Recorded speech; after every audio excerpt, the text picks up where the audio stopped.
Assalamualaikum warahmatullahi wabarakatuh. Terima kasih sudah klik video ini. Kita akan bahas pertandingan final antara Magnus Carlsen melawan Hikaru Nakamura dari ajang Freestyle Chess Grand Slam Tour di Paris. Teman-teman, El Clasico terjadi. Asik. Ya, dua pemain catur yang sering disebut sebagai rival. Magnus Carlsen melawan Hikaru Nakamura bertemu di ajang Grand Final, di mana Grand Final ini formatnya 2 game. Magnus Carlsen kemarin di babak semifinal mengalahkan Caruana, sementara Hikaru Nakamura mengalahkan pecatur Jerman Vincent Keimer. Langsung aja kita bahas game pertamanya. Jangan lupa di like dulu, share, dan subscribe. Dan nyalakan lonceng notifikasi kalian. Dan jangan lupa jadi member di YouTube RL Chess biar kalian makin jago guys. Nah teman-teman yang baru nonton, ini adalah catur yang dibuat oleh Bobby Fischer. Jadi susunan awalnya acak nih. Ya, tapi cara mainnya tetap sama seperti catur normal. Magnus memulai dengan langkah C4, dijawab dengan langkah C5. Kemudian putih kuda C3, hitam kuda C6, putih kuda ke petak F3, hitam mainkan langkah E5. Hikaru Nakamura langsung menguatkan petak center. Kemudian ada langkah menarik, baru 4 langkah, Magnus Carlsen langsung mainkan langkah pengorbanan. Boom, B4. Ini interesting move banget ya. Ya, kemudian Hikaru Nakamura makan dengan kuda. Menarik, kenapa dia nggak makan pakai pion ya? Karena di sini Magnus Carlsen memiliki ide kuda ke petak D5. Jadi Magnus Carlsen korbanin pion samping, pion di sayap, untuk menguasai petak center guys. Apa setup yang pengen dia kuasai? Bisa aja nanti dia A3, nanti gajah makan A3 untuk mengincar raja di petak F8. Dan juga dia pengen dobrak petak D4. Sebelumnya aku mention ya bahwa petak C5 dan E5 sangat menguasai petak center. Nah, tapi Hikaru Nakamura memilih kuda makan B4, memang pilihan yang paling tepat. Kemudian putih mengambil pion di petak E5, hitam mainkan langkah G6, menghidupkan ancaman dari diagonal petak H8. Putih menjaga dengan langkah D4. Sebenarnya kan bisa dimakan ya, kemudian mengancam kuda, tapi Hikaru tidak lakukan ini. Kenapa? Karena putih bisa punya jawaban gajah ke petak H6 skak. Apabila ditutup dengan bishop, maka gajah akan ditukar. Apabila dimakan dengan kuda, maka putih memiliki jawaban kuda E4. Nah, Grandmaster kan mikirnya lebih dari satu langkah ya teman-teman. Dan ini adalah permainan catur klasik. Jadi kemungkinan seperti ini bisa terjadi. Dan apa yang terjadi? Kalau kemungkinan ini terjadi, maka akan lebih enak untuk putih. Kenapa? Karena kudanya kuat sekali di menguasai petak center. Ya kita bisa lihat, bisa ke petak F6, bisa ke petak D6, bisa ke petak G5. Dan menterinya juga bisa aktif makan pion D4. Kalau misalkan diancam benteng E8, menteri makan D4, putih unggul besar. Itulah kenapa setelah langkah G6 kemudian D4, Hikaru Nakamura tidak makan pion D4. Tapi dia lebih pilih langsung rokade pendek. Ya, jawaban rokade pendek, putih menarik juga, yaitu dengan kuda G4. Jadi berturut-turut Magnus Carlsen mainkan langkah pengorbanan pada pion di petak D4. Ya, tetap tujuannya adalah untuk ke petak H6. Nah, kita coba bahas lagi apa yang akan terjadi kalau misalkan dimakan pakai bishop sekarang. Maka jawabannya adalah sack the rook. Apabila dimakan, maka ada jawaban kuda ke petak B5. Ini petak kosongnya akan berbahaya untuk hitam. Gak mau Hikaru Nakamura. Kalau misalkan ada jawaban kuda ke petak C2, maka ada jawaban menteri ke petak B2. Kalau dimakan petak D4 dengan kuda, maka E3. Apabila kuda mundur ke petak E6, maka jawabannya kuda D5. Lihat betapa bahayanya ancaman dari putih. Oke, kita back to the game setelah rokade. Kemudian kuda ke petak G4, hitam mainkan langkah gajah G7.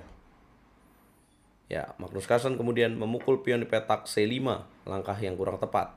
Seharusnya di sini gajah ke petak H6 lebih menarik.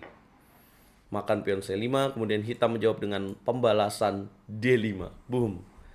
Ya, dari tadi dikorbanin mulu nih Hikaru Nakamura, males juga dia. Dia akhirnya membalas. Seharusnya kan ini gaya mainnya Hikaru Nakamura. Dia membalas dengan langkah D5. Tapi dia punya tujuan juga untuk ngancem kuda di petak G4. Jadi kuda pindah ke petak H6 dilakukan oleh Magnus. Kemudian raja geser ke petak H8. Dan kemudian putih mainkan langkah menarik G4, menghidupkan gajah di petak H1. Memberikan pion di petak C4, tapi pin terjadi dari benteng di petak D1. Hitam kemudian mainkan langkah gajah E6, putih memukul pion di petak D5. Kemudian hitam kuda makan pion di petak D5. Ya, makan pion D5 sebenarnya mengurangi keunggulan dari putih ya, teman-teman. Kemudian dilanjutkan dengan gajah pukul kuda di petak D5. Kemudian dimakan lagi. Kemudian putih gajah B2. Kemudian hitam menjawab dengan langkah gajah E6. Kemudian putih mendorong pion G5. Ya, menjaga kuda di petak H6. Hitam melakukan pertukaran benteng. Dimakan lagi dengan queen. Kemudian hitam queen ke petak C8. Aktifkan queen. Ancam pion C5. Putih benteng ke petak G3. Menjaga kuda di petak C3, sekaligus mengaktifkan queen, mengaktifkan benteng maksud saya di petak G1.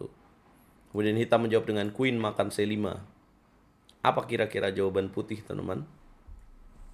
Setelah benteng makan G3.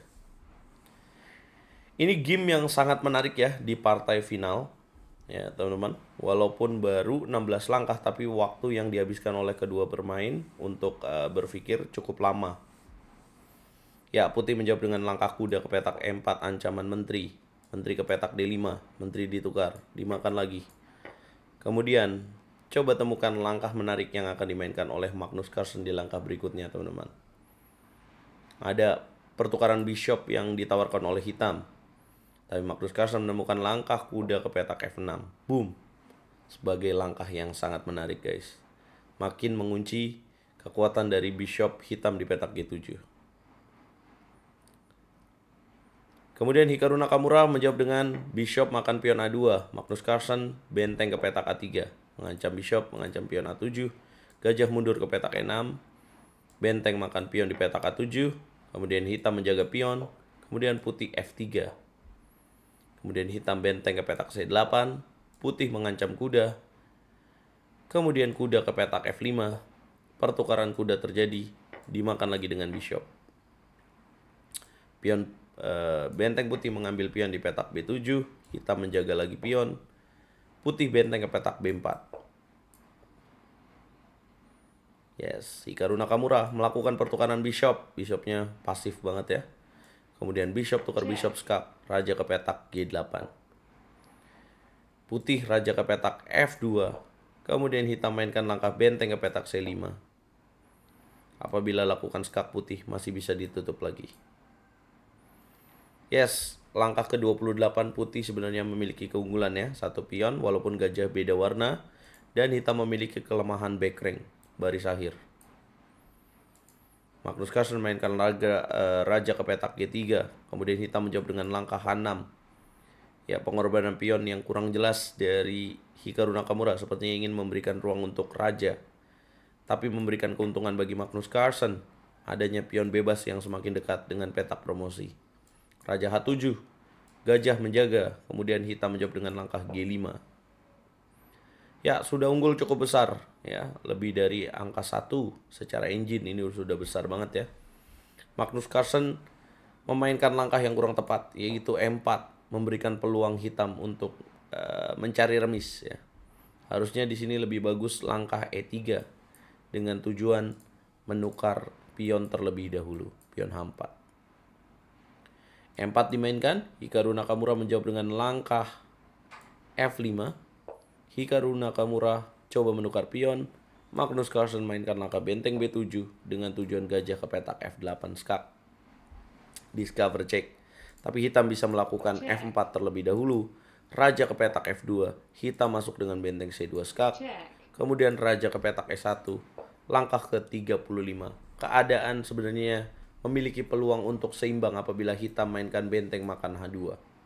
Dengan tujuan menjaga pion promosi untuk lolos. Apabila gajah ke petak F8, maka raja ke petak G8 tidak bisa mendorong pion karena bisa dimakan oleh benteng.